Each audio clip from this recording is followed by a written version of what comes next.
নিজেদের ট্রেডিশনাল স্টাইলে নেচে গেয়ে হাততালি দিয়ে আনন্দ প্রকাশ করছেন একদল ক্রিকেটার এবং সাপোর্টিং স্টাফ।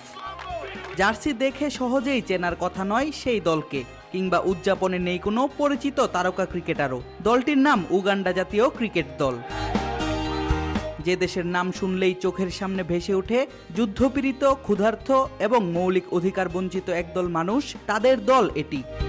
তবে সব প্রতিবন্ধকতাকে পেছনে ফেলে তারা জায়গা করে নেয় 2024 টি-20 বিশ্বকাপে। আর সেই কারণেই এমন উদযাপন।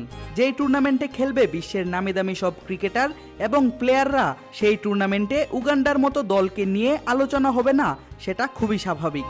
তবে নিজেদের নিয়ে একেবারেই আশাহত নন উগান্ডার প্লেয়াররা। বিশ্বকাপে তাদের এই যাত্রার মাধ্যমেই যেন হলো তাদের বহুদিনের লালিত স্বপ্ন পূরণ। 27 মে রাতে ওয়েস্ট ইন্ডিজের ব্রায়ান লারা স্টেডিয়ামে নামিবিয়ার সাথে প্রথম প্রস্তুতি ম্যাচের মাধ্যমে নিজেদের স্বপ্নযাত্রা শুরু করলো তারা। নামিবিয়ার কাছে 5 উইকেটে হারলেও মনোবল হারাচ্ছে না পূর্ব আফ্রিকার এই দলটি। উগান্ডার 21 বছর বয়সী বোলার জুমা মিয়াগি, যার জন্ম এবং বেড়ে ওঠা দেশটির রাজধানী নাগোয়ার এক বস্তিতে, ম্যাচ শেষে নিজের অভিব্যক্তি প্রকাশ করতে গিয়ে তিনি বলেছেন, এমন টুর্নামেন্টে খেলা তার মতো তরুণ খেলোয়াড়দের জন্য অনেক বড় সুযোগ।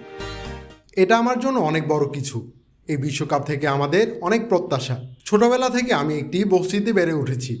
বিশ্বের সবচেয়ে বড় লিগে আমি নিজেকে দেখতে চাই এবং আমি নিজের পরিবারকে সাহায্য করতে চাই, কারণ আমরা প্রায় সব কিছু নিয়েই সংগ্রাম করেছি।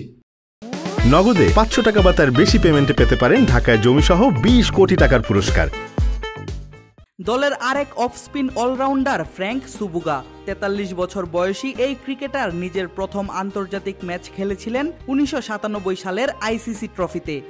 কেনিয়াকে হারিয়ে সেবার চ্যাম্পিয়ন হয়েছিল বাংলাদেশ।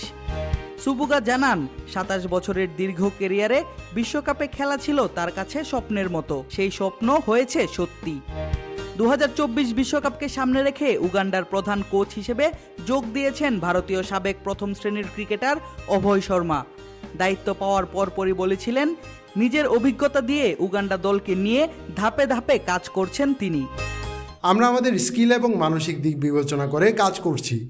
দলের প্রতি সমর্থকদের একটি চাহিদা আছে, কিন্তু বাস্তবতাও আমাদের মাথায় রাখতে হবে। এটি খুবই নতুন একটি দল এবং বিশ্ব ক্রিকেটে শিশুর মতো, কিন্তু তারা খুবই ভালো ছন্দে আছে, ভালো কিছুর প্রত্যাশা করছে। বিশ্বকাপে উগান্ডার গ্রুপে রয়েছে শক্তিশালী নিউজিল্যান্ড, আফগানিস্তান, ওয়েস্ট ইন্ডিজ এবং পাপুয়া নিউগিনি। তবে অভিজ্ঞ এবং তরুণদের নিয়ে সাজানো প্রথমবারের মতো খেলতে আসা এই দল বিশ্বকাপে কোনো অঘটনের জন্ম দিতে পারে কিনা, সেটি এখন দেখার বিষয়। আদিব আশরাফ, ক্রিক ফ্রেঞ্জি।